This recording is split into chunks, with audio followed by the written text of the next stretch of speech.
Ele voltou para casa às 10 da noite, como sempre fazia.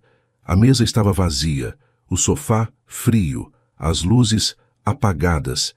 Ela não estava ali, e pela primeira vez em 17 anos, Roberto sentiu medo. Não porque ela tinha saído, mas porque ela tinha ido embora, sem gritar, sem chorar, sem ameaçar. Apenas foi. E o silêncio que ficou foi mais alto que qualquer discussão. Porque quando alguém para de brigar por você, não é porque desistiu da briga, é porque desistiu de você. Estudos mostram que 68% das separações acontecem não por conflitos intensos, mas por negligência emocional acumulada ao longo do tempo. Roberto achava que Eduarda era sua, não de forma possessiva, mas de forma confortável.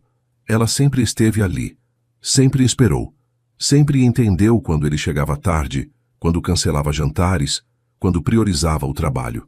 Ele achava que isso era amor, que compreensão era o mesmo que cumplicidade. Não percebeu que estava confundindo paciência com permanência. Eduarda acreditou que ele mudaria, que um dia ele olharia para ela com a mesma intensidade que olhava para os processos judiciais, que um dia ele escolheria estar presente, não apenas estar em casa. Mas os dias viraram meses, os meses viraram anos, e ela continuou esperando por alguém que nunca chegou de fato. Até o dia em que ela cansou de esperar. Essa é a história de um homem que teve tudo e perdeu, porque achou que amor era garantido. E de uma mulher que amou tanto que esqueceu de amar a si mesma. Até lembrar. Se você já sentiu que estava sendo tratado como certeza, deixa um like. E comenta de onde você está assistindo. E inscreva-se para ajudar o canal. Eduarda estava na cozinha quando ouviu a porta abrir. 10 da noite. Como sempre. Roberto entrou, deixou a pasta no sofá, afrouxou a gravata e foi direto para o quarto. Nem olhou para ela. Não porque fosse frio, mas porque era automático. Ela estava ali, então estava tudo bem. Ela serviu o jantar que tinha esquentado pela terceira vez. Colocou na mesa. Esperou. Ele apareceu 5 minutos depois, já de pijama com o celular na mão. Você comeu? Ela perguntou, mais por hábito do que por esperança de conversa. Comi alguma coisa no fórum. Ele respondeu sem levantar os olhos da tela. Ela assentiu. Sentou do outro lado da mesa. Comeu em silêncio. Ele continuou rolando notícias, respondendo mensagens, revisando algo que parecia urgente. Sempre parecia urgente. Quando ela terminou, levantou o prato dele, que estava intocado, e levou para a pia. Roberto nem percebeu. Continuou ali, imerso no trabalho que nunca terminava. Eduarda lavou a louça devagar, olhando pela janela para o quintal vazio. Pensou em dizer alguma coisa. Pensou em perguntar como tinha sido o dia dele. Mas já sabia a resposta. Sempre era a mesma. Cansativo, cheio, complicado. Então ela não disse nada. Apenas secou as mãos, apagou a luz da cozinha e foi para o quarto. Roberto apareceu meia hora depois. Deitou do lado dela. Deu um beijo automático na testa dela e virou para o outro lado. Em 3 minutos estava dormindo. Eduarda ficou acordada, olhando para o teto, pensando em quando tinha sido a última vez que ele realmente a viu. Não apenas olhou, mas viu. Tentou lembrar e não conseguiu. Nos dias seguintes, a rotina continuou igual. Roberto acordava cedo, tomava café enquanto lia e-mails, saía antes dela acordar de vez. Voltava tarde, cansado, distante. Eduarda continuava cuidando da casa, trabalhando remotamente como revisora de textos, esperando por um momento que nunca chegava. Uma noite, ela tentou. Roberto, a gente podia sair no sábado. Tem aquele restaurante novo que eu comentei. Ele estava com o notebook no colo revisando petições. Sábado eu tenho audiência preparatória. Vai ser o dia todo. E domingo? Domingo eu preciso terminar o parecer do caso da construtora. Tá atrasado. Ela ficou parada, segurando a xícara de chá que esfriava nas mãos. Quando você vai ter tempo, Roberto? Ele levantou os olhos finalmente. Mas foi rápido. Logo, Eduarda. Essa fase vai passar. Ela sorriu. Fraco. Triste. Você fala isso há 3 anos. Ele voltou a olhar para a tela. Porque é verdade, procurador não tem folga, você sabe disso. Ela sabia. Sempre soube. Mas saber não tornava mais fácil. Eu só queria um jantar, Roberto. Só isso. A gente janta todo dia. A gente come no mesmo ambiente. Não é a mesma coisa. Ele suspirou, impaciente. Eduarda, eu tô cansado. A gente pode ter essa conversa outro dia? Ela desviou o olhar. Pode. E foi para o quarto. Sozinha. De novo. Roberto continuou trabalhando até meia-noite. Quando finalmente foi deitar, ela já estava dormindo. Ou fingindo que estava. Ele não conseguia mais distinguir. Uma semana depois, Eduarda estava arrumando o armário quando encontrou uma caixa no fundo da gaveta dele. Curiosa, abriu. Dentro havia cartões. Dezenas deles. Cartões de aniversário, de Natal, de Dia dos Namorados. Todos escritos por ela ao longo dos anos. Todos guardados. Ela pegou um, leu. Roberto, obrigada por me fazer sentir amada todos os dias. Você é meu lugar seguro. Te amo. Eduarda. Ela lembrou quando tinha escrito aquilo. 6 anos atrás. Quando ele ainda perguntava como tinha sido o dia dela. Quando ele ainda a abraçava sem motivo. Quando ele ainda ria das piadas ruins dela. Pegou outro cartão. Mais recente. Eu sei que você está cansado, eu entendo. Mas eu sinto falta de você. Feliz aniversário. Eduarda. Ela sentiu o peito apertar. Guardou os cartões de volta, fechou a caixa e colocou no lugar.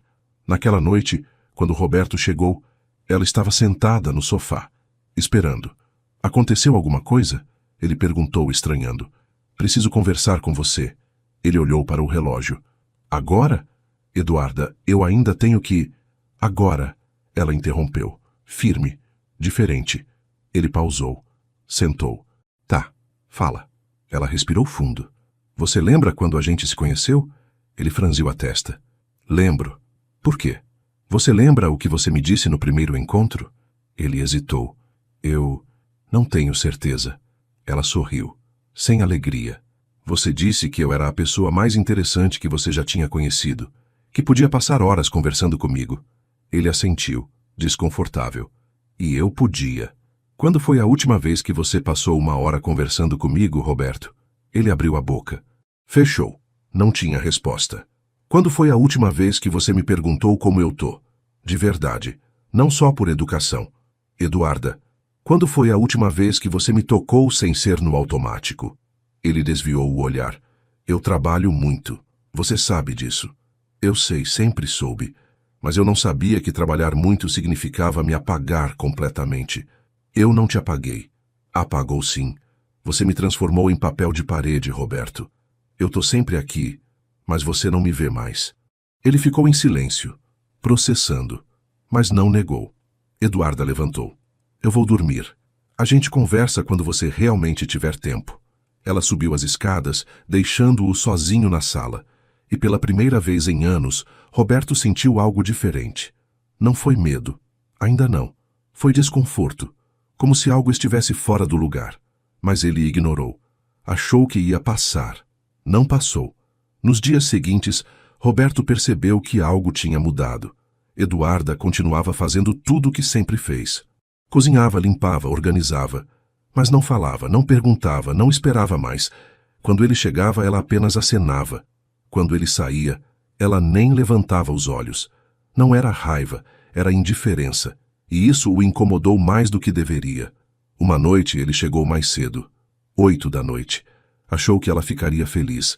Mas quando entrou, ela estava no sofá, lendo um livro com fones de ouvido. Nem ouviu ele chegar. Eduarda. Ela continuou lendo. Eduarda. Ele repetiu, mais alto. Ela tirou um fone. Oi. Eu cheguei cedo hoje. Legal. Ela voltou a colocar o fone. Ele ficou parado, sem saber o que fazer. Tentou de novo. Pensei que a gente podia jantar junto. Ela pausou a música. Eu já jantei. Já? Você disse que ia chegar só às 10. Então eu comia às 7. Mas eu cheguei cedo. Eu não sabia. Ele hesitou. Você podia ter esperado. Ela olhou para ele. E havia algo diferente nos olhos dela. Algo frio. Por quê? Você nunca espera por mim. A frase caiu como um soco. Ele não respondeu, não sabia como. Eduarda voltou ao livro. Ele ficou ali mais alguns segundos, esperando que ela dissesse algo. Mas ela não disse. Então ele foi para a cozinha, esquentou uma marmita que estava na geladeira e comeu sozinho. Quando terminou, ela já tinha subido. Ele foi atrás, mas o quarto estava escuro. Ela já dormia. Ou fingia. Roberto deitou e ficou olhando para o teto. tentando entender quando as coisas tinham mudado. Mas não conseguiu identificar o momento exato. Talvez porque não tivesse sido um momento. Talvez tivesse sido uma sequência lenta e silenciosa de ausências. No dia seguinte, ele tentou compensar. Acordou junto com ela, tomou café ao lado dela, perguntou sobre o trabalho. Ela respondeu, educadamente, brevemente, mas sem emoção. Você tá brava comigo? Ele perguntou finalmente. Ela olhou para ele, calmamente. Não. Então o que é? Ela tomou um gole de café. Nada, Roberto. Tá tudo bem. Não tá. Você tá diferente. Ela sorriu. E era um sorriso estranho, distante. Eu tô igual. Você que começou a perceber. Ele não entendeu, mas ela já tinha levantado, colocado a xícara na pia e saído da cozinha. Ele foi trabalhar confuso, distraído. Durante a audiência perdeu a linha de raciocínio 2 vezes. O juiz teve que repetir a pergunta. Colegas perguntaram se estava tudo bem. Ele disse que sim, mas não estava. À noite chegou em casa decidido a resolver. Eduarda estava no quarto dobrando roupas. A gente precisa conversar sério, ele disse, fechando a porta. Ela continuou dobrando. Sobre o quê? Sobre o que está acontecendo aqui. Nada está acontecendo. Eduarda, você mal fala comigo. Ela pausou, olhou para ele. Você quer que eu fale sobre o quê, Roberto? Sobre qualquer coisa. Sobre o seu dia, sobre o que você está sentindo, sobre... Você realmente quer saber? Ou você quer que eu fale para você se sentir menos culpado? Ele ficou sem resposta. Ela voltou a dobrar as roupas. Eu falei, Roberto, por anos. Falei que sentia sua falta, que queria passar tempo com você, que precisava de atenção e você sempre tinha uma desculpa, sempre tinha um processo mais importante, sempre tinha uma audiência que não podia adiar. Eduarda, eu sou procurador. Isso não é desculpa, é realidade. Eu sei que é. E eu nunca te pedi para largar tudo. Só te pedi para me incluir, para me ver, para lembrar que eu existo. Eu sempre soube que você existe. Saber que eu existo não é a mesma coisa que me fazer sentir que importo. Ele respirou fundo, tentando encontrar as palavras certas. Mas não havia palavras certas. Só havia silêncios acumulados. Eu vou melhorar, ele disse, finalmente. Ela parou de dobrar, olhou para ele, e havia cansaço naquele olhar. Quantas vezes você já disse isso, Roberto? Ele desviou os olhos. Eu sei que eu prometi antes, mas dessa vez... Dessa vez o quê? Você vai magicamente ter mais tempo? Vai magicamente lembrar que tem uma esposa? A voz dela não estava alta. Estava apenas vazia. Eduarda, eu cansei, Roberto. Cansei de ser compreensiva. Cansei de ser paciente. Cansei de esperar por alguém que nunca chega. Eu tô aqui. Não, você tá fisicamente presente. Mas você não tá aqui. Não tá comigo. Você tá sempre em outro lugar. Em outro caso. Em outra urgência. Ele deu um passo em direção a ela. Me diz o que você quer que eu faça. Eu faço. Ela balançou a cabeça. Não é sobre fazer, Roberto. É sobre querer. E você não quer. Você só quer que eu volte a ser conveniente. A pessoa que espera, que entende, que não reclama. Isso não é verdade. Não? Então me diz. Quando foi a última vez que você realmente quis estar comigo? Não por obrigação, não por rotina, mas por querer. Ele abriu a boca, mas não conseguiu responder, e o silêncio dele foi a resposta. Eduarda pegou a cesta de roupas e saiu do quarto, deixando-o sozinho. E foi naquele momento, parado no meio do quarto vazio, que Roberto começou a sentir. Não medo ainda, mas algo próximo. Uma inquietação, como se o chão estivesse começando a ceder debaixo dos pés. Mas ele ainda achou que conseguiria consertar, que bastava tentar mais, que ela só estava cansada, mas que não iria a lugar nenhum. Afinal, ela sempre ficou. Sempre. Eduarda acordou às 5 da manhã. Não porque precisava, mas porque não conseguia mais dormir ao lado dele. Levantou sem fazer barulho, desceu e sentou na cozinha com uma xícara de chá. A casa estava silenciosa, vazia, mesmo com ele ali em cima. Ela abriu o notebook e foi direto para a pasta que tinha criado 3 semanas atrás. Documentos importantes. Dentro havia uma lista. Coisas que precisava organizar. Contas para separar. Senhas para mudar. Contatos de advogados especializados em divórcio. Ela não queria aquilo. Não tinha acordado um dia e decidido que ia embora. Tinha sido uma construção lenta, feita de jantares sozinha, de aniversários esquecidos, de conversas que nunca aconteceram. Tinha sido feita de esperar, de acreditar, de amar alguém que não havia mais. E em algum momento, sem perceber exatamente quando, Eduarda tinha entendido. Ela não era prioridade. Nunca tinha sido. E nunca seria. Ela fechou o notebook quando ouviu passos na escada. Roberto apareceu, ainda sonolento, procurando café. "Você já acordou?" Ele perguntou, surpreso. "Já." Ele serviu café, sentou do outro lado da mesa. "Dormiu mal?" "Mais ou menos." Ele tomou um gole olhando para ela, tentando decifrar. "Eduarda, sobre ontem." "Não precisa." "Precisa sim. Eu pensei no que você disse. E você tem razão. Eu tenho sido ausente." Ela não respondeu. Apenas olhou para a xícara. "Eu vou me esforçar mais. Vou organizar minha agenda. Vou arranjar tempo para nós." Ela ergueu os olhos. E ele viu algo ali que o assustou. Não era raiva. Não era mágoa. Era resignação. "Roberto, você não precisa se esforçar para ter tempo para mim." "Claro que preciso. O trabalho é intenso, mas..." "Não, você não entendeu. Você não precisa mais. Eu não vou mais cobrar isso de você." Ele franziu a testa. "Como assim?" "Significa que eu cansei de ser um peso na sua agenda. Cansei de ser a obrigação que você não cumpre. Você nunca foi um peso. Então o que eu sou, Roberto?" Ele abriu a boca, hesitou. "Você é minha esposa. E o que isso significa para você?" Ele ficou sem resposta, porque a verdade era que, em algum lugar ao longo dos anos, esposa tinha virado sinônimo de "está ali", de garantia, de algo que não precisava de manutenção porque nunca quebraria. Eduarda levantou. "Eu vou sair hoje. Vou passar o dia fora." "Onde?" "Não sei ainda, mas eu preciso respirar." Ela subiu antes que ele pudesse perguntar mais alguma coisa. Quando voltou, estava arrumada, com uma bolsa pequena. "Você volta para jantar?" Ele perguntou, tentando soar casual. "Não sei." E saiu. Roberto ficou ali, parado na cozinha com a xícara de café esfriando nas mãos. Pela primeira vez em muito tempo, ele não sabia o que fazer. Não havia processo para resolver, não havia petição para redigir. Só havia o vazio que ela tinha deixado ao sair. Eduarda dirigiu sem destino. Passou pela cidade, saiu para a estrada, parou em uma cidade vizinha que não conhecia, andou pelas ruas, entrou em cafés, sentou em praças, e pela primeira vez em anos sentiu algo parecido com paz. Não porque estava feliz, mas porque finalmente não estava esperando. À tarde recebeu uma mensagem dele. "Tá tudo bem?" Ela olhou para a tela. Pensou em responder, mas não respondeu. Meia hora depois, outra mensagem. "Eduarda, me responde. Tô preocupado." Ela digitou. "Tô bem. Volto logo." Mas não voltou logo. Voltou às 9 da noite. Quando entrou, ele estava na sala esperando. "Onde você estava?" A voz dele tinha uma urgência que ela não esperava. "Eu te falei. Saí." "Por 10 horas? Sem avisar direito?" Ela tirou os sapatos. "Eu não preciso avisar cada passo que eu dou, Roberto." "Eu sei, mas... você nunca precisou avisar." "Por que eu preciso?"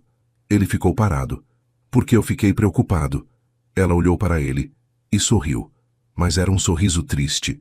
"Você ficou preocupado hoje." "Eu fico preocupada todos os dias. Quando você sai às 7 da manhã e só volta às 10 da noite. Quando você não atende telefone porque está em audiência. Quando você esquece que eu existo." "Eduarda, eu não tô te cobrando, Roberto. Só tô te mostrando que funciona nos 2 sentidos." Ela subiu, e ele ficou ali, sozinho de novo. Mas dessa vez, o vazio era diferente, mais pesado, mais real. Nos dias seguintes, Eduarda continuou saindo.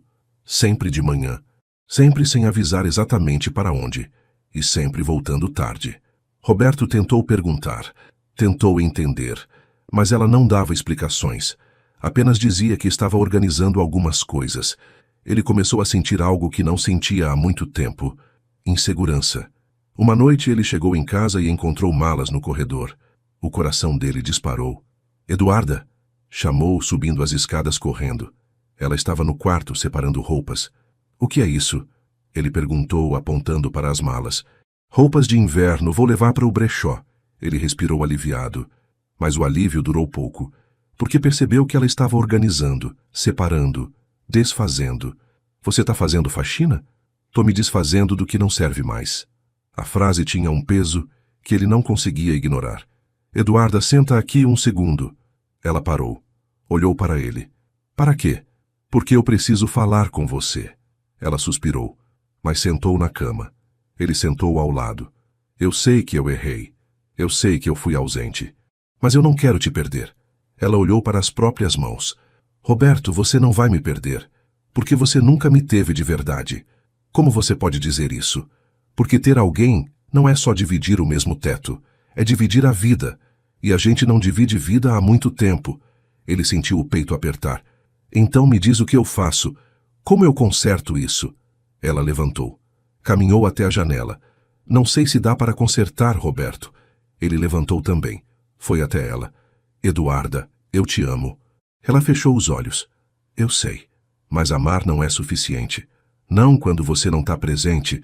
Não quando eu sou só mais uma coisa na sua lista de responsabilidades. Você não é. Sou sim. E tá tudo bem. Eu entendo. O trabalho é importante. Eu sempre soube disso. Mas eu também sou importante. E em algum momento você parou de me tratar como tal. Ele ficou sem palavras. Porque ela estava certa. Eduarda virou para ele. E havia uma calma nos olhos dela que o assustou. Eu preciso de um tempo, Roberto. O estômago dele despencou. Como assim? Eu preciso ficar sozinha. Pensar. Entender o que eu quero. Você quer se separar? Ela hesitou. Eu não sei ainda. Mas eu sei que não posso continuar assim. Eduarda, por favor. Roberto, eu passei anos esperando. Esperando que você me visse. Que você lembrasse que eu existo. Que você escolhesse passar tempo comigo. E eu cansei. Cansei de esperar por alguém que nunca chega. Ele sentiu os olhos arderem. Eu vou mudar. De verdade dessa vez. Ela balançou a cabeça. Eu não quero que você mude por medo de me perder. Eu quero que você mude porque você quer. Porque você entende que eu importo. Mas você não entende. Não ainda. Eu entendo. Não. Você tá com medo, não é a mesma coisa. Ela passou por ele.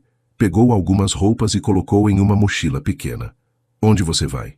Ele perguntou, a voz trêmula. Para a casa da minha irmã. Por alguns dias. E depois? Ela parou na porta. Não sei, Roberto. A gente vê. E saiu. Ele ficou ali parado no quarto, olhando para as malas abertas, para as gavetas vazias, para o espaço que ela tinha deixado. E foi só então, sozinho naquele quarto que de repente parecia enorme e frio, que Roberto entendeu. Ela não estava ameaçando ir embora. Ela já estava indo. A casa estava em silêncio. Não o silêncio confortável que Roberto sempre conheceu, mas um silêncio pesado, que gritava a ausência. Ele andou pelos cômodos como se estivesse visitando um lugar estranho. A cozinha tinha louça limpa. A sala, arrumada. Tudo estava em ordem. Mas nada estava certo. Ele pegou o celular. Pensou em ligar para ela. Mas não ligou. Achou que ela precisava de espaço. Que era melhor esperar. Mas esperar era exatamente o que ele sempre tinha feito ela fazer. No primeiro dia, ele achou que conseguiria. Trabalhou até tarde, voltou para casa, esquentou comida congelada, dormiu do lado vazio da cama. No segundo dia começou a doer. Não fisicamente, mas de um jeito que ele não sabia nomear. No terceiro dia, ele entendeu o que era. Solidão. Não a solidão de estar sozinho, mas a solidão de perceber que alguém que sempre esteve ali não estava mais, e que a culpa era sua. Ele tentou se distrair, mergulhou no trabalho, pegou mais casos, ficou até mais tarde no escritório, mas quando voltava para casa, o vazio continuava lá, esperando. Uma semana depois, ele recebeu uma mensagem dela. Preciso pegar algumas coisas. Vou aí amanhã de manhã. Você vai estar? Ele respondeu imediatamente. Vou. Que horas? 10. Ele não dormiu naquela noite. Ficou pensando no que ia dizer, em como ia convencê-la a voltar. Preparou argumentos como se estivesse preparando uma defesa. Mas quando ela chegou, às 10 em ponto, todas as palavras sumiram. Ela estava diferente, mais magra, olhos cansados. Mas havia algo novo ali também, uma leveza, como se um peso tivesse saído dos ombros dela. Zoe, Ela disse entrando sem esperar convite. Oi. Ela foi direto para o quarto. Ele a seguiu. Como você tá? Ele perguntou, tentando soar casual.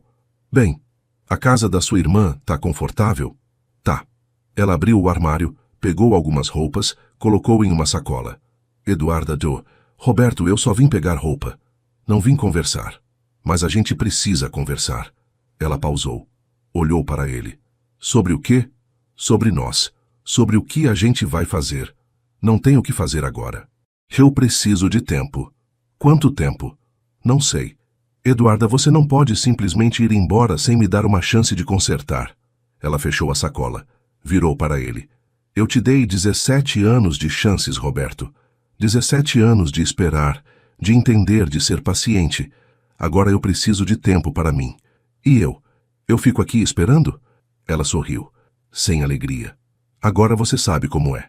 A frase caiu pesada. Ele ficou sem resposta. Ela passou por ele, desceu as escadas. Ele foi atrás.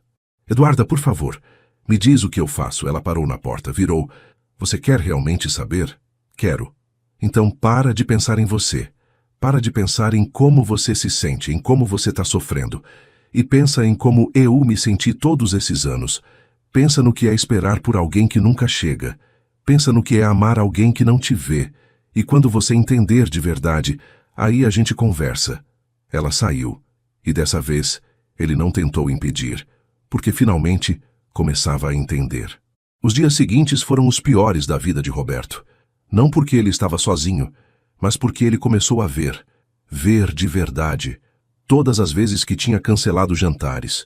Todas as vezes que tinha chegado tarde demais. Todas as vezes que ela tinha tentado conversar e ele tinha cortado para responder uma ligação urgente. Ele lembrou do aniversário dela, 2 anos atrás. Ela tinha feito jantar especial, vestido bonito, velas. E ele tinha chegado às 11 da noite, exausto, dizendo que tinha tido uma audiência que se estendeu. Ela não tinha brigado, só tinha apagado as velas e ido dormir.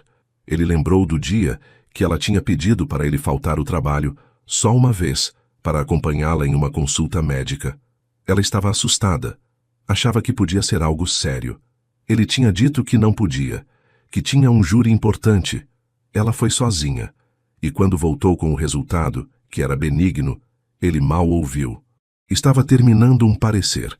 Ele lembrou de todas as vezes que ela tinha dito, sinto sua falta, e ele tinha respondido, eu também, sem realmente sentir, porque ele não sabia o que era sentir falta. Ela sempre esteve ali, até não estar mais. Roberto pegou o celular, ligou para o chefe do departamento. Preciso tirar uma semana de folga. Agora, Roberto, tem 3 audiências marcadas. Remarca, ou passa para outro procurador. O que aconteceu? Eu aconteci, e eu preciso consertar. Ele desligou, pegou as chaves, e foi atrás dela. Chegou na casa da irmã dela, tocou a campainha. A cunhada abriu. Roberto, o que você está fazendo aqui? Preciso falar com a Eduarda. Ela não quer. Eu sei, mas eu preciso. Por favor. A cunhada hesitou, mas deixou ele entrar. Eduarda estava na cozinha tomando café. Quando viu ele, o rosto fechou. O que você está fazendo aqui? Eu vim te ouvir. Eu não tenho nada para falar. Então eu falo. Você só escuta. Ela cruzou os braços, esperando. Roberto respirou fundo. Você tem razão, sobre tudo. Eu fui ausente. Eu fui egoísta. Eu te tratei como garantia. E eu não tenho desculpa, porque não é sobre trabalho. Não é sobre ser procurador. É sobre escolhas. E eu escolhi errado. Todos os dias eu escolhi errado. Ela não respondeu, mas estava ouvindo. Eu achei que amor era estar junto, dividir a casa, dividir a vida. Mas eu não dividi nada com você. Eu só ocupei o mesmo espaço. E você merecia mais. Merecia alguém que te visse, que te escolhesse. E eu não fiz isso. E eu sinto muito. Roberto, não me deixa terminar. Eu passei a última semana sozinho.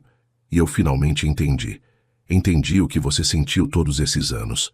Porque eu senti uma semana e quase enlouqueci. E você sentiu 17 anos. E ainda assim ficou, tentou, esperou. E eu não valorizei isso, mas eu vou valorizar agora. Ela desviou o olhar. Não é tão simples. Eu sei. Eu não tô pedindo para você voltar. Não agora. Eu só tô pedindo para você me dar uma chance de mostrar que eu entendi. De verdade. Ela olhou para ele, e havia dúvida nos olhos dela. E como você vai mostrar?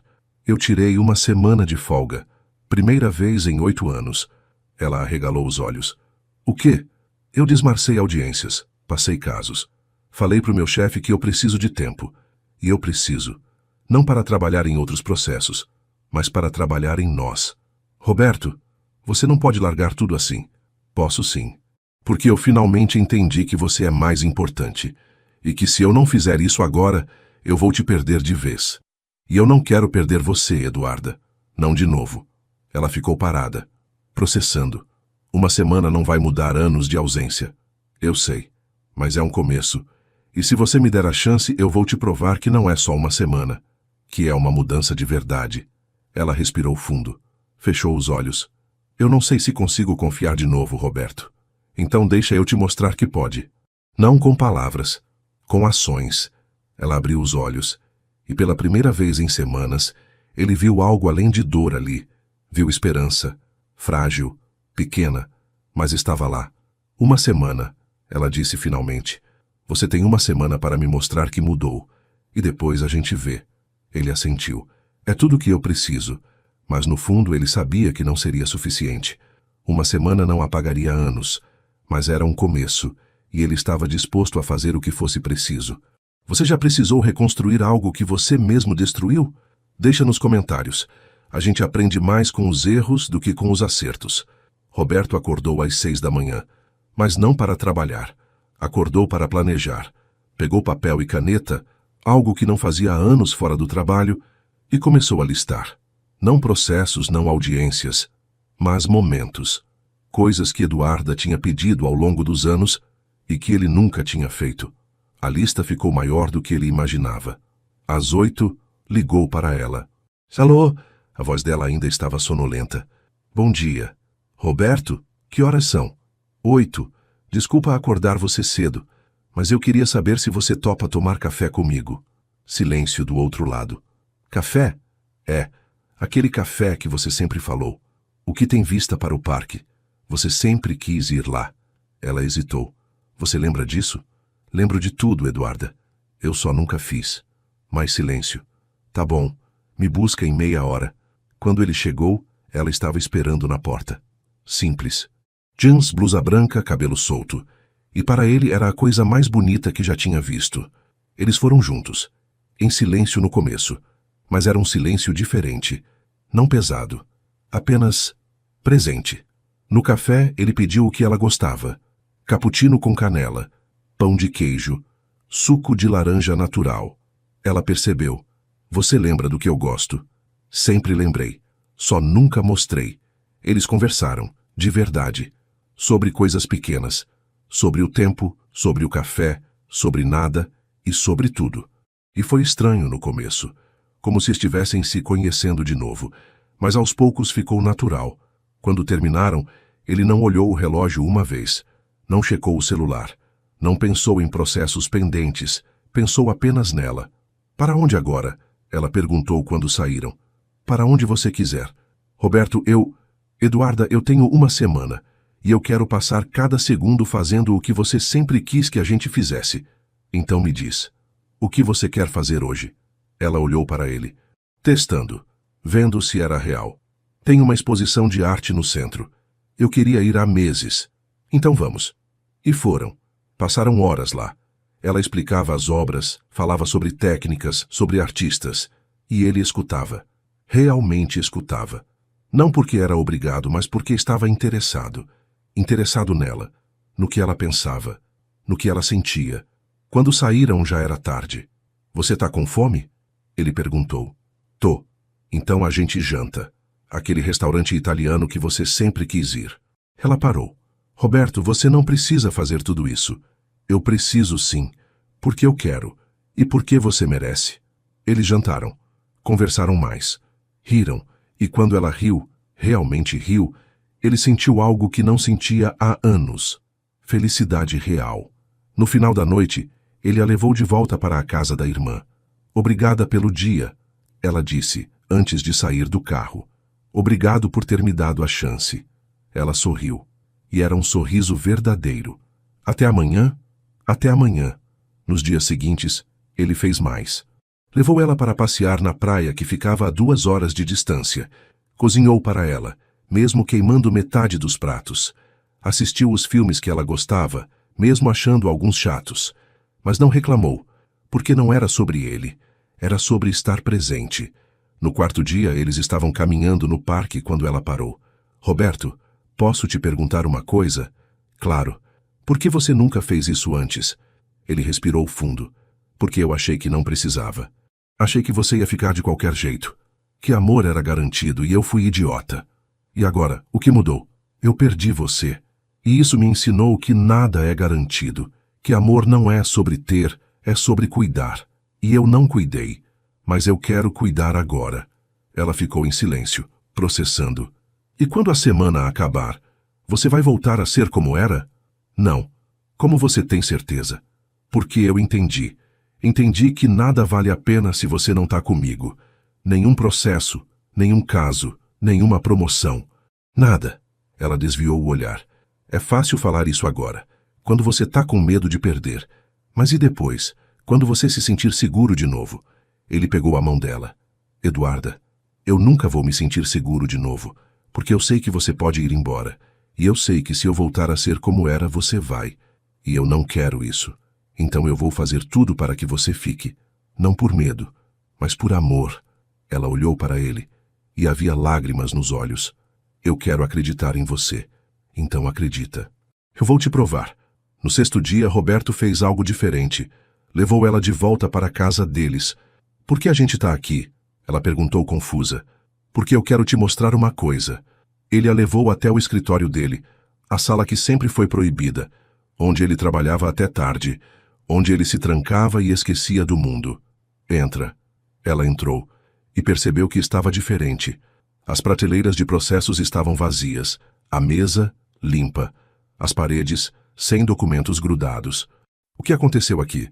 Eu arquivei tudo, passei os casos urgentes, os outros guardei, porque eu decidi que esse espaço não vai mais ser do trabalho. E vai ser do quê? Nosso, se você quiser. Pode ser um ateliê para você pintar, ou uma biblioteca, ou o que você quiser, mas não vai mais ser uma barreira entre nós. Ela ficou parada, olhando ao redor, tentando processar. Roberto, você não pode simplesmente largar tudo. Eu não estou largando tudo. Eu estou reorganizando prioridades. Trabalho é importante, mas você é mais importante. E se você se arrepender? Não vou me arrepender, porque pela primeira vez em anos eu estou fazendo a coisa certa. Ela se virou para ele, e havia algo diferente nos olhos dela. Não era só esperança, era crença. Eu achei que você nunca ia entender. Eu também. Mas perder você me ensinou. Ela deu um passo em direção a ele. Eu tenho medo, Roberto. Medo de acreditar e me machucar de novo. Eu sei. E eu não posso te prometer que vai ser perfeito. Mas eu posso te prometer que eu vou tentar. Todos os dias. Para o resto da vida. Ela fechou os olhos. Respirou fundo. E quando abriu, tinha tomado uma decisão. Eu quero tentar de novo. O coração dele disparou. Sério? Sério? Mas com condições. Qualquer uma. Você não pode mais me tratar como garantia. Tem que me escolher. Todos os dias. Eu vou.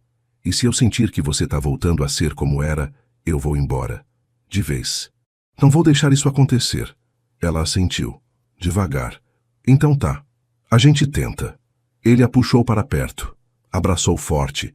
E pela primeira vez em meses, ela deixou. Realmente deixou. Mas no dia seguinte, algo aconteceu. Roberto estava na cozinha fazendo café quando o celular tocou. Era o chefe dele. Roberto, preciso de você hoje. Caso urgente. Ele olhou para o celular. Depois olhou para Eduarda, que estava dormindo no quarto, e pela primeira vez, não hesitou. Não posso. Estou de folga. Mas é importante. E minha esposa também é. Passa para outro procurador. Roberto, desculpa. Mas não. E desligou. Quando Eduarda acordou, ele estava ao lado dela. Você não foi trabalhar? Não. Por quê? Porque hoje é nosso último dia da semana. E eu quero passar com você. Ela sorriu. E foi um sorriso verdadeiro. cheio de esperança. Então vamos fazer algo especial. O que você quer fazer? Ficar aqui, só nós dois, sem fazer nada, só estar juntos. E foi isso que fizeram.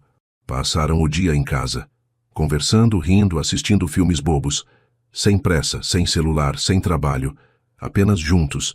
E quando a noite chegou, ela deitou no ombro dele. Obrigada. Por quê? Por ter voltado, por ter me visto de novo. Ele beijou a testa dela.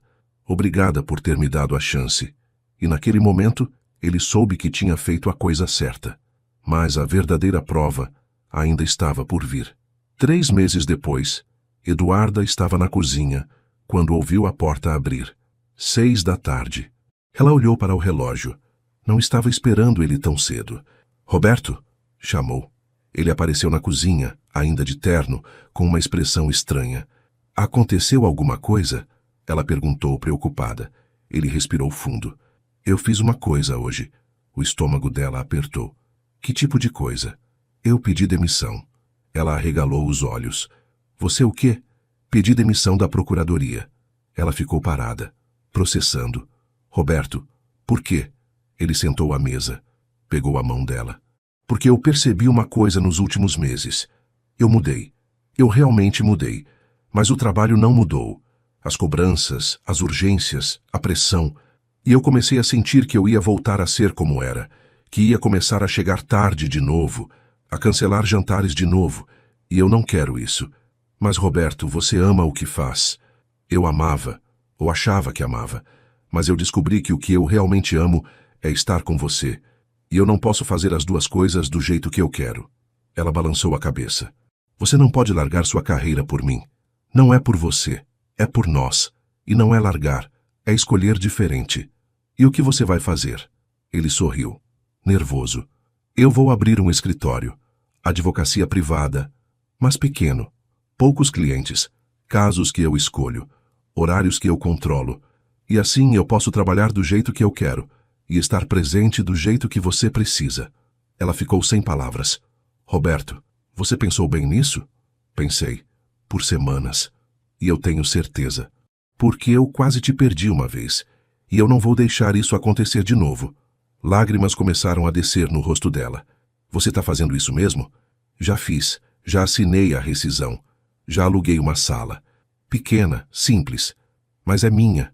Nossa, se você quiser ajudar. Ela levantou. Foi até ele. Abraçou forte. Eu te amo, ela disse, pela primeira vez em meses. Eu também te amo. E eu vou passar o resto da vida te mostrando isso. Os meses seguintes foram de reconstrução. Roberto montou o escritório. Pequeno, mas funcional. Escolheu 3 casos. Não 10, não 20. 3. E organizou sua agenda para ter tempo. Tempo de verdade. Chegava em casa às 6, todos os dias. Jantava com ela. Conversavam, riam, planejavam. E aos poucos, Eduarda voltou a acreditar. Não porque ele prometeu, mas porque ele provou.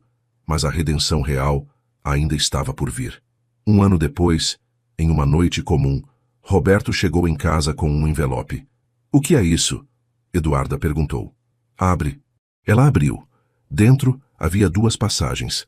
Para Paris. Roberto, você sempre quis ir. E eu sempre disse que não tinha tempo. Então agora, a gente vai. 3 semanas, só nós 2. Ela olhou para ele, olhos marejados. Você não precisa fazer isso. Eu sei. Mas eu quero, porque você merece. Porque eu quero criar memórias com você. Memórias de verdade. Eles foram. E foram 3 semanas perfeitas. Não porque tudo deu certo, mas porque estavam juntos. Realmente juntos. E quando voltaram, algo tinha mudado. Não neles, mas entre eles. Havia uma solidez nova, uma confiança que só vem de quem sobreviveu à queda e escolheu reconstruir. 2 anos depois do dia que Eduarda foi embora, Roberto fez algo que ele nunca tinha feito. Organizou um jantar. Chamou a família, os amigos, e no meio da noite pediu atenção de todos. Eu queria falar uma coisa. Ele começou nervoso. Eduarda olhou para ele confusa. Há 3 anos, eu cometi o pior erro da minha vida. Eu tratei a mulher que eu amo como garantia. Eu achei que ela ia estar sempre ali. E eu quase a perdi. Todos estavam em silêncio. Eduarda me deu uma segunda chance, e eu passei os últimos anos tentando provar que eu merecia. Mas hoje, eu não quero mais provar. Eu quero celebrar. Ele pegou uma caixa pequena do bolso. Abriu. Dentro havia um anel. Simples, delicado, mas diferente do que ela usava. Esse é um novo anel. Não para substituir o antigo, mas para representar o novo começo. Porque a gente não voltou a ser o que éramos. A gente se tornou algo melhor. Ele se ajoelhou na frente dela. Eduarda, você quer casar comigo de novo? Não só no papel, mas de verdade. Com presença, com entrega, com amor de verdade. Ela estava chorando, mãos no rosto, tentando processar. Roberto, eu sei que eu já sou seu marido, mas eu quero recomeçar. Do jeito certo. E eu quero que você saiba que dessa vez eu escolho você. Todos os dias. Para sempre. Ela levantou. Foi até ele. Segurou o rosto dele nas mãos. Sim. 1000 vezes sim. Ele colocou o anel e todos aplaudiram. Mas o momento mais importante não foi ali. Foi depois. Quando todos foram embora e eles ficaram sozinhos na varanda. Você realmente mudou. Ela disse encostada nele. Não, eu acordei porque eu sempre tive você. Só esqueci de ver. E agora? Agora eu vejo. Todos os dias. E eu nunca mais vou parar. Ela sorriu. Eu acredito em você. E eu vou fazer de tudo para você nunca se arrepender.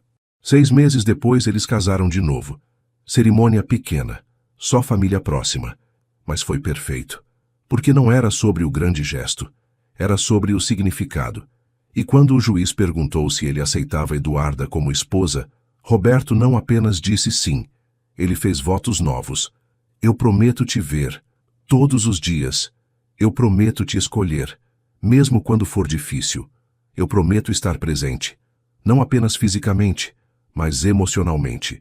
E eu prometo nunca mais te tratar como garantia, porque você não é. Você é a escolha, e eu te escolho, hoje e sempre. Eduarda chorou. Ele chorou. E quando se beijaram, foi como se estivessem começando de novo, mas começando do jeito certo. Os anos seguintes foram diferentes. Não perfeitos, eles ainda brigavam, ainda discordavam, mas a diferença era que eles enfrentavam juntos. Ele não se fechava mais. Ela não guardava mágoa. Conversavam, resolviam, cresciam. E toda vez que Roberto sentia a tentação de voltar ao antigo padrão, de aceitar mais casos, de trabalhar até tarde, ele lembrava. Lembrava do dia que chegou em casa e ela não estava. Lembrava da dor, do vazio, e escolhia diferente. Porque ele tinha aprendido que amor não é sobre garantia, é sobre escolha diária. 10 anos depois do dia que Eduarda saiu, eles estavam sentados na mesma varanda, mais velhos, cabelos grisalhos aparecendo, rugas nos rostos. Você se arrepende? Ela perguntou de repente. De quê? De ter largado a procuradoria, de ter mudado tudo. Ele olhou para ela e sorriu. Nem por um segundo. Mesmo? Eduarda, eu era procurador, ganhava bem, tinha prestígio, mas eu era infeliz, e nem sabia. Agora eu trabalho menos, ganho menos, mas eu sou feliz, de verdade, porque eu tenho você, de verdade. Ela encostou a cabeça no ombro dele. Eu também sou feliz, mesmo depois de tudo, exatamente por causa de tudo, porque a gente quebrou, e consertou, e ficou mais forte. Ele beijou a testa dela. Obrigado por não desistir de mim. Obrigado por ter acordado. E ficaram ali, juntos, em silêncio. Mas era um silêncio bom, cheio de presença, porque Roberto tinha aprendido que amor não se prova com palavras, nem com gestos grandiosos, mas com presença constante, com escolhas diárias, com ver a pessoa que está ao seu lado. Ele tinha tratado ela como certeza, e ela virou ausência. Mas quando ele entendeu, quando realmente mudou, ela voltou. Não porque ele prometeu, mas porque ele provou. E dessa vez, ele não ia parar de provar. Nunca mais. Ele a teve por 17 anos, e só percebeu quando ela saiu, não porque ela gritou, mas porque ela silenciou. E o silêncio foi mais alto que qualquer briga. Roberto aprendeu da forma mais dolorosa que amor não é sobre estar junto, é sobre estar presente. Não é sobre promessas, é sobre provas diárias. Ele perdeu tudo para aprender o que realmente importava. E quando aprendeu, fez algo que poucos fazem. Mudou de verdade. Não apenas prometeu, não apenas se desculpou, mas transformou. Abriu mão do cargo, do prestígio, da rotina que o consumia e escolheu ela. Todos os dias. E isso não foi fraqueza, foi a maior força que ele já teve. Porque às vezes, perder tudo é a única forma de entender o que vale a pena. Se essa história te tocou de alguma forma, deixa um like. E se você já precisou aprender da forma difícil o valor de alguém, comenta aqui embaixo. A gente cresce mais com a dor do que com o conforto. Pesquisas mostram que casais que superam crises profundas através de mudanças reais, não apenas promessas, desenvolvem um nível de intimidade emocional 43% maior do que aqueles que nunca enfrentaram rupturas, porque a reconstrução consciente cria vínculos mais profundos do que a continuidade automática. O briefing começou às 6 da manhã, com a precisão que Leonardo Valentim exigia de qualquer operação sob seu comando. 41 anos, general de brigada do Exército Brasileiro, 22 anos de serviço com 7 missões internacionais e a condecoração mais alta da Força por uma operação em Kosovo. O tipo de homem que entrava numa sala e o silêncio chegava antes dele. Não porque gritasse, porque não precisava. O hospital de campanha da missão humanitária Brasil-ONU ficava a 18 quilômetros da linha de conflito ativo, no que foi uma escola secundária antes que a guerra tornasse escolas irrelevantes. 3 blocos de concreto, geradores próprios, capacidade para 60 leitos operando com 94. A equipe médica civil chegou 48 horas antes da equipe militar. Decisão logística que Leonardo contestou no quartel-general e arquivado como interferência de gabinete. A sala de briefing era o antigo laboratório de química. Bancadas ao longo das paredes, o quadro negro ainda com equações que a guerra tinha tornado permanentes por falta de quem as apagasse. 12 pessoas sentadas. Leonardo de pé na frente com o mapa da região projetado atrás. Passou pelos pontos operacionais com a objetividade de quem fez isso centenas de vezes. Perímetro de segurança, protocolos de evacuação, zonas de acesso restrito, canais de comunicação, hierarquia de decisão em emergência. Cada item com tempo definido, cada pergunta respondida antes de ser feita. Se você está aqui desde o começo, comenta de qual cidade você está assistindo. Fica, porque essa história vai muito mais fundo do que parece. Antes de continuar, deixa teu like e seu comentário. Bora lá? Na página 5, hierarquia de decisão em emergência, pausou. Em qualquer situação que envolva risco imediato ao pessoal desta instalação, a autoridade final de evacuação é minha. A voz no tom de dado, não de negociação.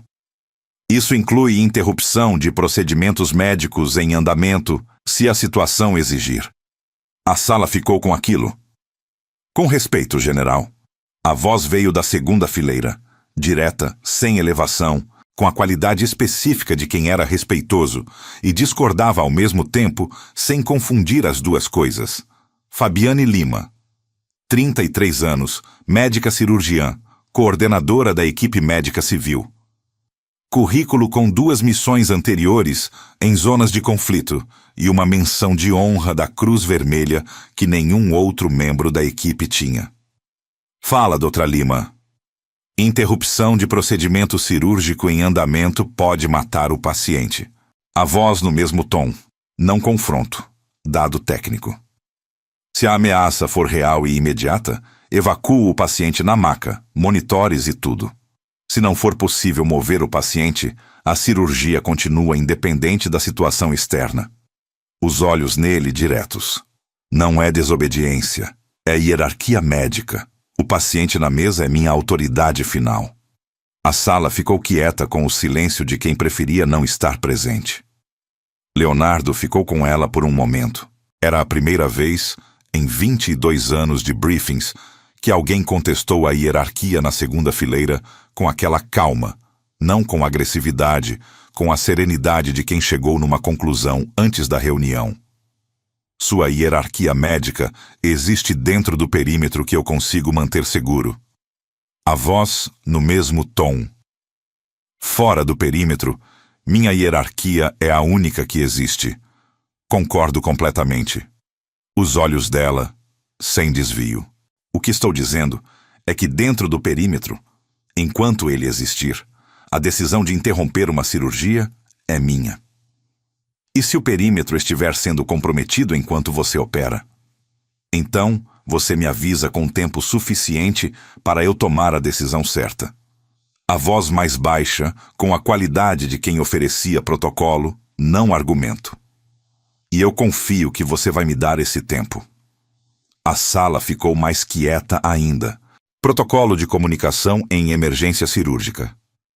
A voz de Leonardo de volta ao briefing. Vou incluir na versão revisada. Doutora Lima, você pode colaborar com a redação? Posso. Sem triunfo. Dado. O briefing terminou às 6h42. A equipe saiu. Leonardo ficou recolhendo os materiais. Fabiane ficou também. Esperou a sala esvaziar. Depois foi até a bancada onde ele estava com a pasta na mão e os olhos com aquela qualidade. Atenção total, sem camada de performance. General. A voz direta. Eu não contestei para dificultar. Eu sei. A voz dele, sem tirar os olhos dos materiais.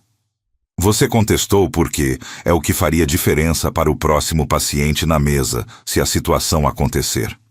Ela ficou com aquilo por 1 segundo. Sim. A voz mais baixa. É por isso que incluí no documento. Levantou os olhos para ela. Eu não preciso de quem concorde com tudo que digo, doutora Lima. Preciso de quem me diga quando estou errado antes que o erro custe uma vida. Fabiane ficou olhando para ele com a expressão de alguém que preparou o segundo argumento e que não estava precisando usá-lo. Então a gente vai se dar bem. A voz com a linha que era quase sorriso. Ou vai ser muito complicado. A voz dele, com a mesma qualidade. Ainda não sei qual dos dois. Eu sei. A voz dela, de costas para ele saindo. Leonardo ficou na sala de briefing com as equações permanentes no quadro negro e a certeza de que tinha acabado de conhecer a variável mais imprevisível de 22 anos de missões. Pesquisas sobre dinâmicas de autoridade em equipes mistas mostram que o conflito mais produtivo raramente é o confronto direto, é a contestação fundamentada, feita por alguém com competência reconhecida, num tom que separa a discordância de hierarquia do respeito à pessoa. O que Leonardo Valentim experimentou no briefing não era desobediência. Era o tipo de interlocução que a maioria dos comandantes nunca encontra. A zona de exclusão foi estabelecida na quinta-feira, às 17 horas. Atividade suspeita no setor leste do perímetro, precaução preventiva, duração indeterminada. O depósito de equipamentos cirúrgicos ficava no setor leste. Fabiane leu o comunicado às 19 horas, releu uma vez, pegou o rádio. General Valentim. Doutora Lima. A voz com a qualidade de quem esperou essa chamada. O depósito de equipamentos está dentro da zona de exclusão. Está. Tenho uma cirurgia programada para as 6 da manhã que precisa de equipamentos que estão naquele depósito. Eu sei. Pausa de 2 segundos. E eu vou estar na entrada do depósito às 3 da manhã para acompanhar o acesso. Uma entrada, 10 minutos, o que você precisar pegar.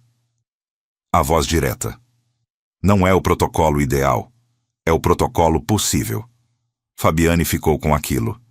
Às 3. Confirmou. Às 3h02. Ela chegou na entrada com a lista de material e a lanterna na cintura. Leonardo já estava lá. Farda completa, a postura de quem não tinha dormido e não estava demonstrando. Lista. A mão estendida. Ela entregou. Ele leu. Abriu a porta com a chave que só o comando possuía. Entrou primeiro. Varreu com a lanterna antes de dar sinal. Fabiane entrou. Foi direto para as prateleiras que conhecia de cor. 3 semanas eram suficientes para aprender onde cada coisa estava. Começou a separar material com a eficiência de quem fez isso centenas de vezes. O depósito media 4 metros por 6. Com os 2 dentro, a geometria do espaço era diferente de qualquer outro espaço do hospital. Por que o setor leste?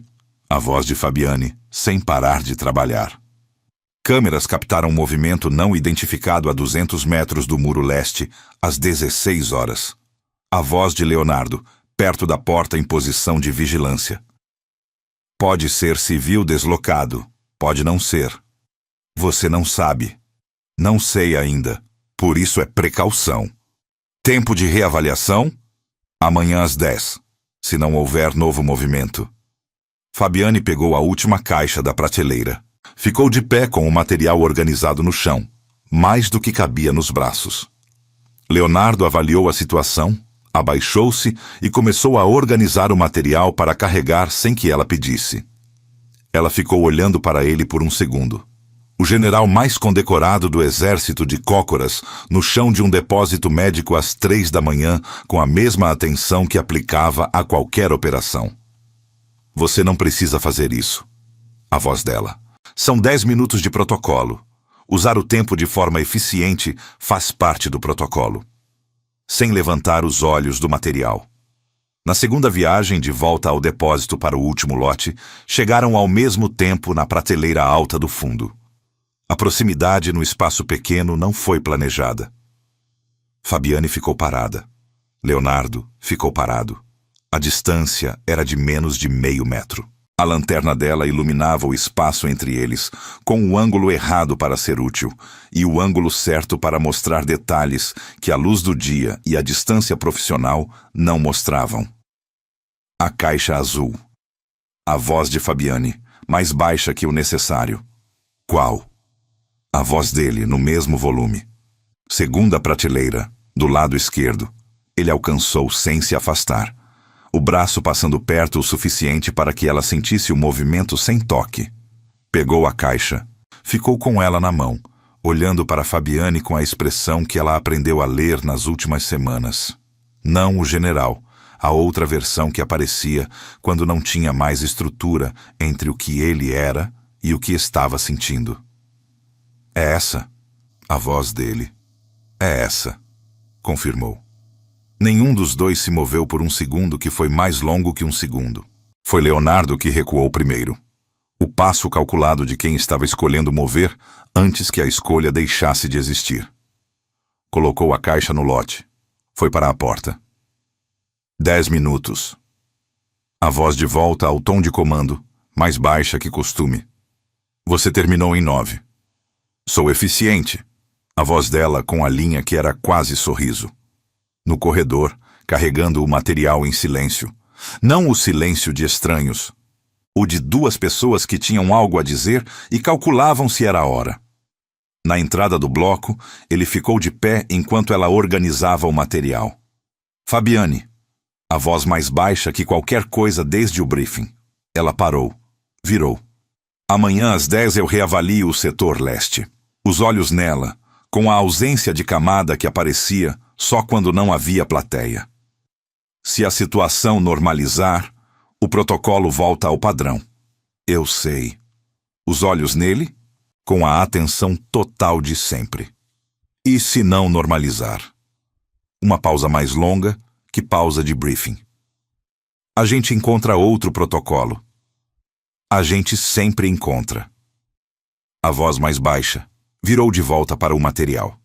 Leonardo foi embora pelo corredor escuro com a certeza de que Fabiane Lima era o único fator de missão que aprendeu a não conseguir calcular. Pesquisas sobre atração, em contextos de alta pressão operacional, mostram que a combinação de isolamento geográfico, responsabilidade compartilhada e interação frequente em situações de risco cria condições específicas para vínculo afetivo. O cortisol elevado do ambiente de missão acelera o processo de avaliação mútua, que em contextos normais levaria meses. É por isso que vínculos formados em missões tendem a ser intensos e rápidos. Não porque a guerra seja romântica, mas porque ela remove o tempo que normalmente existe entre conhecer alguém e realmente ver alguém. O romance não foi declarado porque declarar exigia nomear. E nomear exigia decidir o que fazer com o que estava sendo nomeado. Começou na segunda semana de forma que nenhum dos dois planejou. Um encontro tarde na área de descanso, quando a base dormia e os dois não conseguiam. A conversa começou técnica e descido para outro lugar, com a gradualidade inevitável das coisas que estavam esperando por espaço. Leonardo ficou de pé perto da janela, com a visão para o perímetro. Fabiane ficou sentada com o café esfriando. Em algum ponto entre a missão e a madrugada, chegou um silêncio diferente, e nesse silêncio ele foi até ela. Não voltou para o próprio alojamento naquela noite. Durante o dia, o protocolo se mantinha. General Valentim e Doutora Lima. Hierarquia respeitada, distância profissional. Nas reuniões, ela contestava quando precisava. Ele revisava quando a contestação era fundamentada. A equipe aprendeu a ler como dinâmica operacional e parado de estranhar. À noite, a distância deixava de existir. Havia encontros nos espaços que a base produzia depois das 22 horas. O depósito que aprendeu a deixar acessível, a sala de briefing com a chave que só o comando tinha. Uma vez, o teto do bloco B, com a vista para o deserto que parecia pertencer a outro mundo sem guerra. Lugares errados para o que estava acontecendo. Exatamente por isso, os únicos disponíveis. Havia brigas também, porque eram os dois, e os dois sem estrutura profissional, entre eles, eram intensos da mesma forma, só que em direção diferente. Brigas sobre decisões operacionais que vazavam para o pessoal, sobre o que cada um esperava do outro. Todas foram resolvidas com a honestidade direta de Fabiane e a capacidade de revisão que Leonardo desenvolveu em missões. A briga do dia 42 foi diferente. Começou porque Leonardo redirecionou 2 membros da equipe médica para suporte de segurança durante uma situação de risco, sem consultar Fabiane. Ela descobriu quando a situação já estava resolvida. Foi até a sala de comando. Você tirou 2 da minha equipe sem me avisar. A voz firme, o tom de dado. A situação não dava tempo para consulta. Foram 40 minutos. Retornaram assim que o perímetro foi restabelecido. 40 minutos em que eu estava operando com equipe reduzida numa situação que você classificou como risco elevado. Os olhos nele, diretos. Se tivesse chegado ferido naqueles 40 minutos, não chegou. Mas podia ter chegado. A voz mais baixa, mais firme. Isso é exatamente o que eu disse no briefing do primeiro dia que não podia acontecer. Eu sei o que você disse no briefing. E eu sei que você tem razão sobre o protocolo. Mas você também precisa entender que existem situações onde a decisão precisa ser tomada em segundos. Não estou pedindo para consultar todo mundo. Estou pedindo para me consultar, uma chamada de rádio, 10 segundos. Em 10 segundos, eu estava tomando outra decisão que salvou uma vida no perímetro. Então você devia ter me avisado antes de estar nessa situação. A discussão escalou. Leonardo chegou num ponto onde disse algo que não planejou. Fabiane. A voz saindo com a exaustão de missão que havia gerenciado por semanas. Você age como se cada decisão fosse pessoal. Não é tudo sobre você. Não vai ser sempre. Quando você tiver filhos, vai entender que tem decisões que precisam ser tomadas sem consulta, porque é assim que funciona quando você é responsável por outras pessoas. A sala ficou completamente quieta. Fabiane ficou com aquela frase. Havia, no rosto dela, o movimento de algo chegando e sendo contido ao mesmo tempo. Não raiva, não mágoa, algo mais fundo que os dois, que ele não viu antes e não conseguiu ler completamente no momento. Tá bom. A voz mais baixa que qualquer coisa que disse naquela discussão. Sem elevação, sem o tom de dado. Só baixa. Entendido, general. Saiu. Deixa o like agora e comenta de qual cidade você está assistindo, porque o que ele não sabe ainda vai mudar tudo. Nos 2 dias seguintes, Fabiane manteve o protocolo com uma precisão que ele reconheceu como diferente do normal. Não a distância profissional de sempre, a distância de alguém que estava se protegendo. Respostas de relatório. Saiu de cada ambiente antes que houvesse espaço para conversa além do trabalho. No segundo dia, ele tentou o rádio depois das 22. Ela disse que estava cansada. Desligou. Na manhã do terceiro dia, cruzou com a enfermeira-chefe Renata no corredor. Renata, a voz mais baixa que o tom de comando. A doutora Lima está bem? Renata ficou com ele por um segundo. O olhar de quem calculava o que revelar. Ela recebeu um resultado de exame na semana passada. A voz cuidadosa. Resultado que ela não esperava. Que tipo de resultado? Uma pausa. Ela vai ter que ser a pessoa a te contar isso, general. Firme, leal a dois ao mesmo tempo. Mas o que você disse sobre filhos, ela ouviu de um jeito que você não pretendia. Foi embora. Leonardo ficou no corredor com aquelas duas frases e a memória do rosto de Fabiane no momento em que disse a frase. O movimento de algo chegando e sendo contido. E entendeu. Com a clareza das coisas que chegam quando já é tarde demais para mudar o momento, mas ainda é tempo de mudar o que vem depois, o que aconteceu. Ela sabia que não podia ter filhos. E ele usou exatamente isso como argumento, sem saber, na frente dela. Ficou parado no corredor da missão humanitária, com essa informação e com o peso de tudo que disse e de tudo que não disse, porque foi mais fácil manter o protocolo do que nomear o que era real. Pesquisas sobre o impacto de diagnósticos de infertilidade mostram que o período após o diagnóstico é marcado por vulnerabilidade específica a comentários sobre maternidade. Mesmo os feitos sem intenção negativa, por pessoas que não sabem. O cérebro em estado de luto, pela perda de uma possibilidade futura, processa qualquer referência ao tema com intensidade desproporcional ao contexto. Não é fragilidade. É o custo neurológico real de receber uma informação que reescreve o futuro imaginado. Leonardo não foi com desculpa. Aprendeu que desculpa sem entendimento era ruído. A palavra que as pessoas diziam para aliviar o próprio desconforto, não para reparar o que foi feito. Passou as horas seguintes processando com a mesma metodologia que aplicava a qualquer situação de dano. O que foi feito? Qual o impacto real? O que podia ser corrigido? A diferença era que desta vez o dano não era operacional. Foi até o alojamento de Fabiane às 21h. Bateu 2 vezes. Ela abriu com a expressão de alguém que calculou quem estava do outro lado e decidiu abrir assim mesmo. Leonardo. Não era convite, era constatação. Eu sei sobre o diagnóstico. A voz mais baixa que o tom de comando, sem construção ao redor. A Renata não me contou os detalhes. Me disse o suficiente para eu entender o que eu fiz. Fabiane ficou com a mão na maçaneta. O que você acha que fez?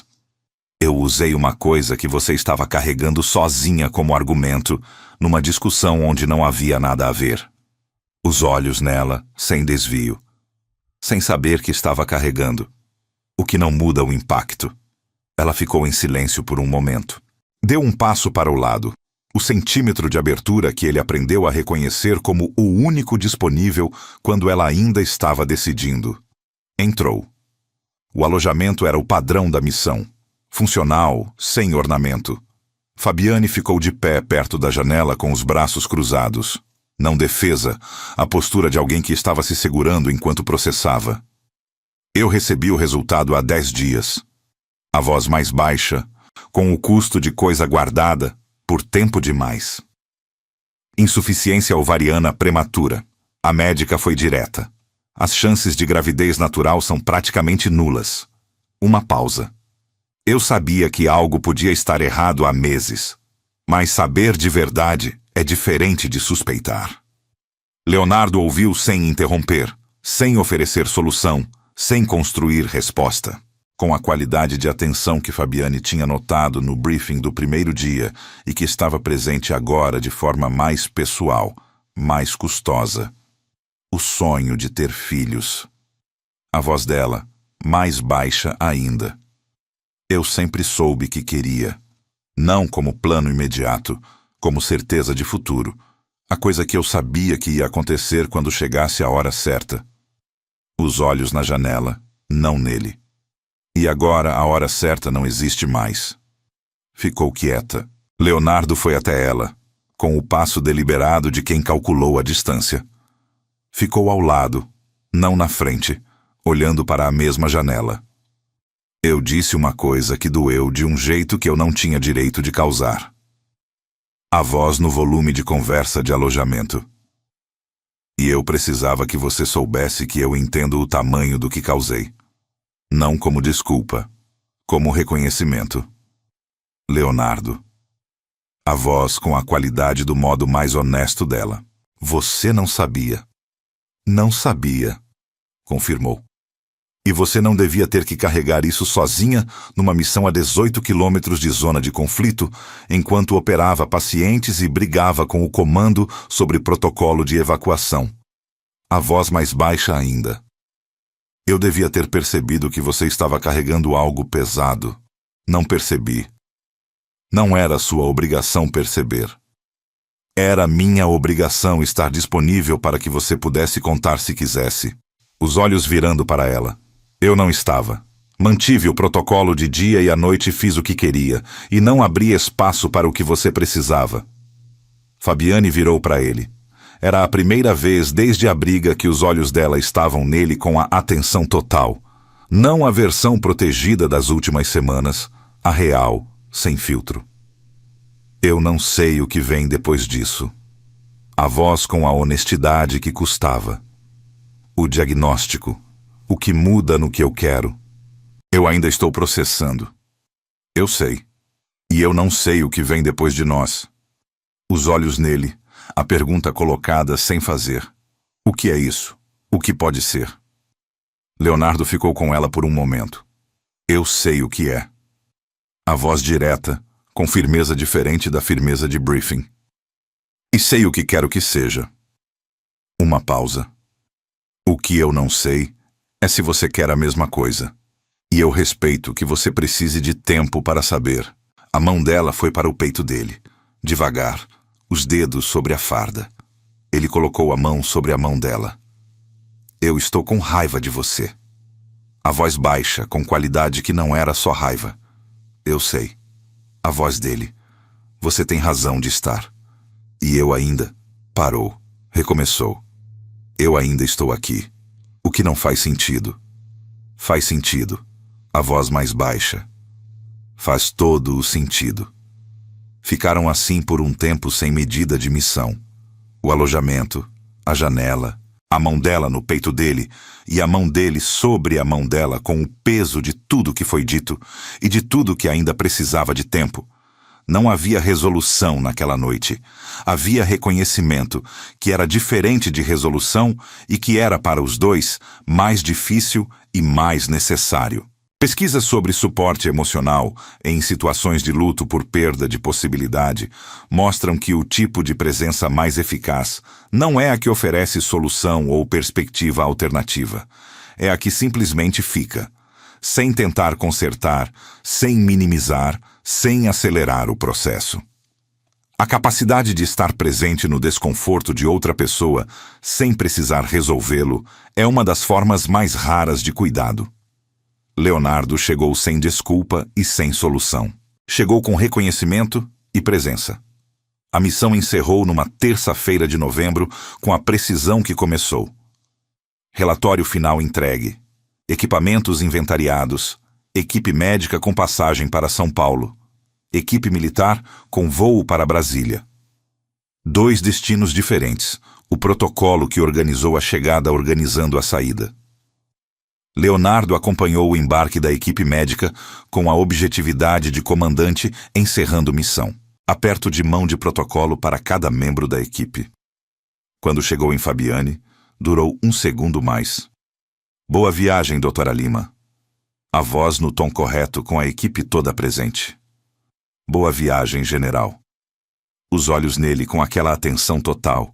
Não resolução, não promessa. O espaço aberto de propósito. O ônibus foi. Leonardo ficou olhando a poeira na estrada de terra com o deserto ao redor. As semanas seguintes em Brasília foram o tipo que a carreira militar produzia depois de missões longas: debriefing, relatórios, reuniões de avaliação. Fez tudo com a competência de 22 anos. E fez outra coisa em paralelo. Ligou para o psicólogo do Exército na segunda semana. Não por obrigação de protocolo pós-missão, por escolha.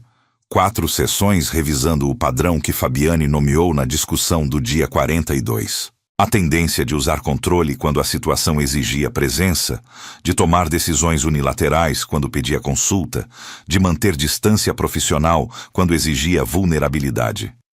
Aprendeu, em 22 anos, a tomar decisões difíceis sem hesitar. Aprendeu muito menos sobre o que fazer depois que a decisão errada estava tomada. Estava aprendendo agora. Ligou para Fabiane na 5ª semana. Conversaram 40 minutos sobre a missão, o retorno, o cotidiano depois de 90 dias em zona de conflito. Não sobre os dois ainda. A conversa que precisava existir antes da que precisava existir. Na 7ª semana, foi ao canil de adoção. A funcionária mostrou 8 filhotes. Leonardo avaliou cada um procurando temperamento, não raça. Chegou numa vira-lata de pelo médio, caramelo claro, que ficou sentada na frente dele olhando para cima, com uma expressão de avaliação mútua que reconheceu. Essa, disse. Ela tem 4 meses, já foi vacinada. Nome ainda não tem. Dolly, sem hesitar.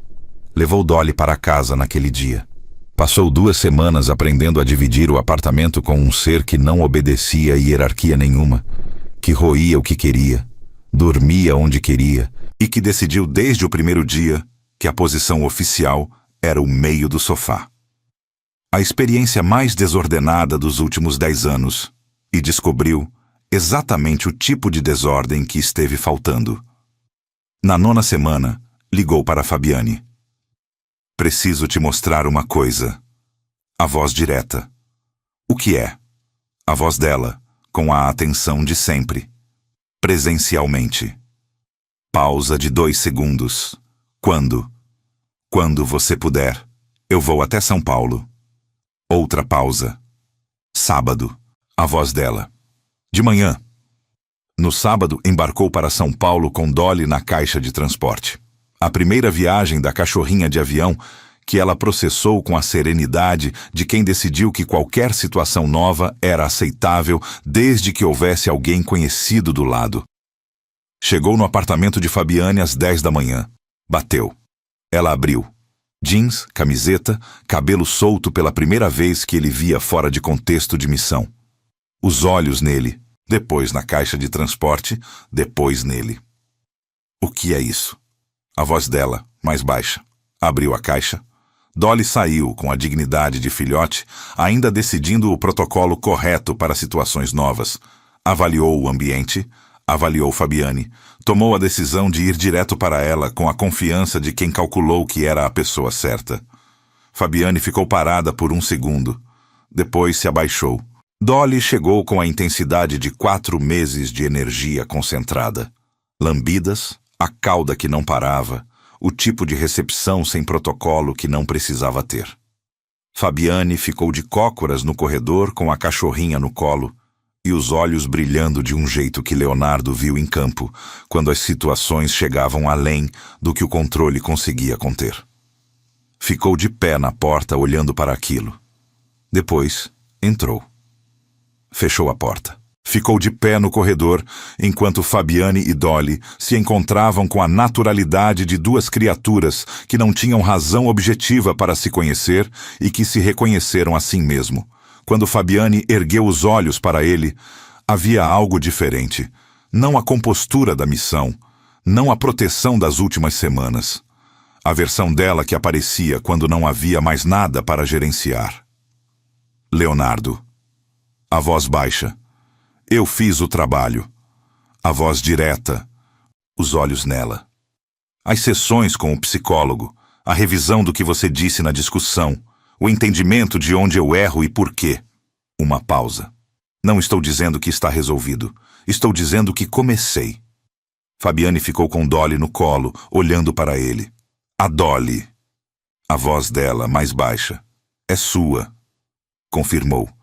Não como gesto simbólico, como parte do que estou propondo. O que você está propondo? Leonardo foi até ela. Se abaixou na frente dela, no corredor do apartamento de São Paulo, o general mais condecorado do exército de cócoras no chão, com a cachorrinha entre os dois. Que a gente more junto. A voz no volume mais baixo que usou com ela em qualquer situação.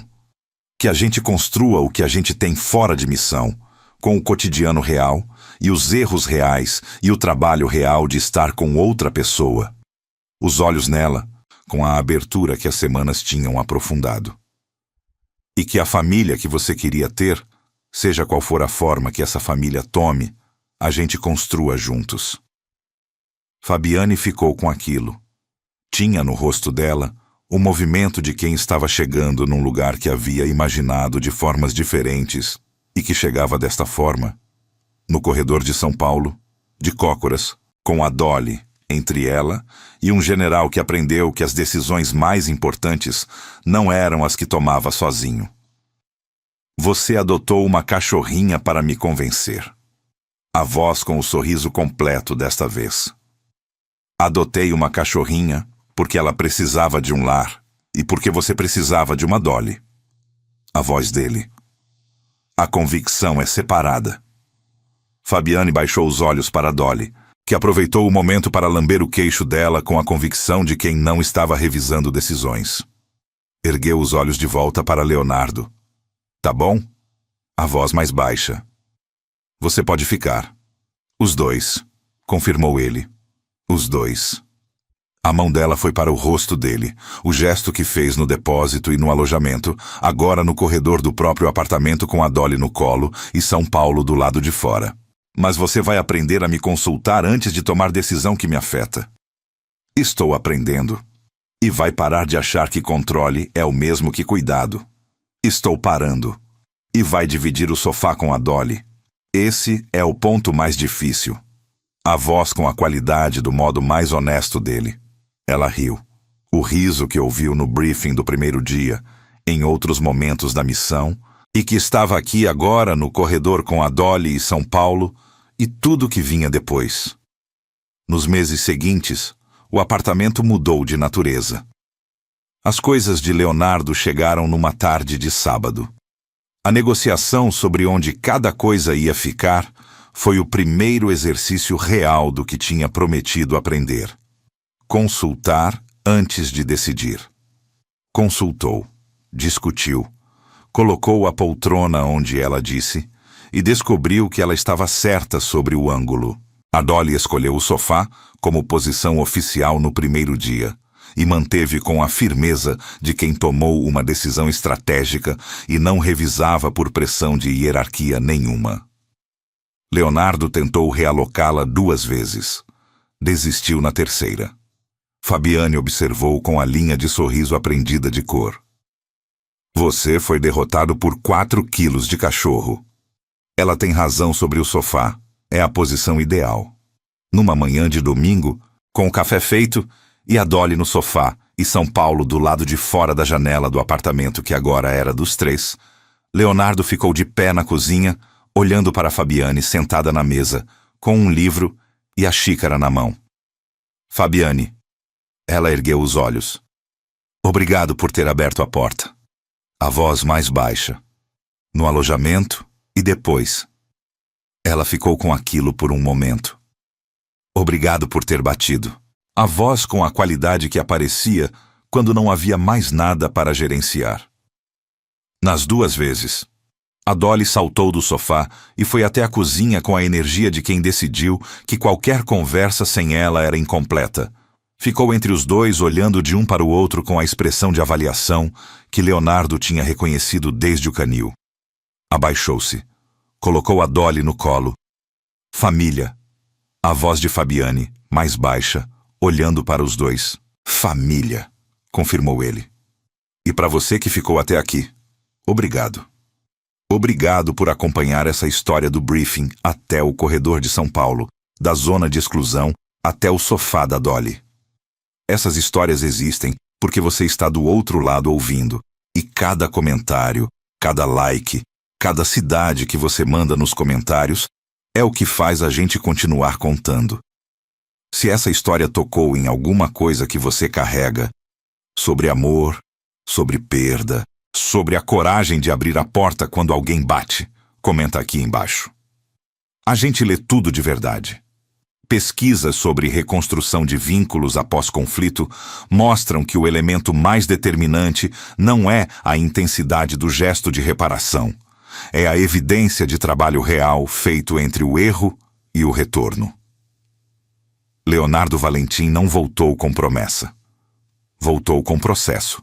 As sessões, a revisão, o entendimento genuíno do padrão que precisava mudar. A Dolly não era símbolo. Era compromisso concreto com um futuro escolhido.